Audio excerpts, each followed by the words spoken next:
Je remercie son...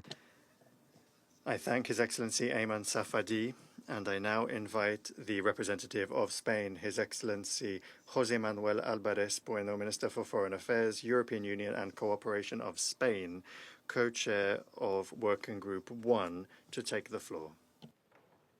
Thank you very much. I commend Prince Faisal and Jean-Noël Varro for the work that they are doing. And of course, my good friend Ayman Safadi that has co-chaired this group. I will continue in Spanish. Hoy seguimos.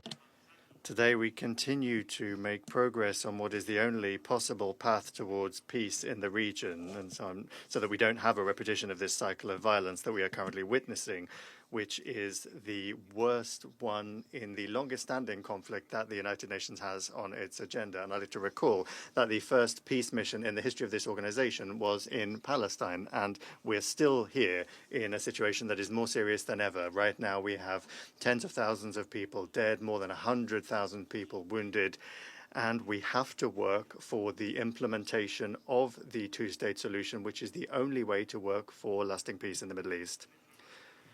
The working group that I co-chaired with Minister Safadi made it clear that we cannot go back to the status quo before the 7th of October. We need to flesh out the two-state solution.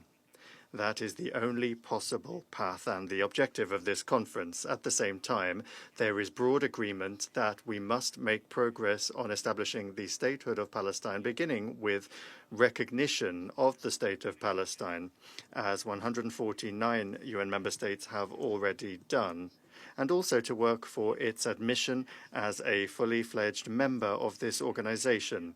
It is also essential that the full normalization of relations of everyone with Israel and its full integration into the region be reaffirmed. The conclusions of the group also recall that the Palestinian Authority is the only legitimate actor to ensure the future governance of the Gaza Strip. The Palestinian Authority is our partner for peace, and we have to lay the groundwork for a realistic, viable Palestinian state with Gaza and the West Bank under a single national Palestinian Authority with territorial contiguity connected through a land corridor with access to the sea and a port in Gaza and with its capital in East Jerusalem. And in the face of the unbearable humanitarian catastrophe generated by Israel's military offensive, which has been going on for 20 months now, we clearly demand the mass unhindered entry of humanitarian assistance, its distribution in accordance with humanitarian principles and via key humanitarian actors, first and foremost the United Nations and its agencies, and in particular UNRWA. And lastly, we recognize the need to comply with international law and international humanitarian law, with resolutions of the United Nations Security Council, with the advisory opinion of the International Court of Justice of the 19th of July 2024, and we cannot accept unilateral decisions that obstruct the viability of this two-state solution.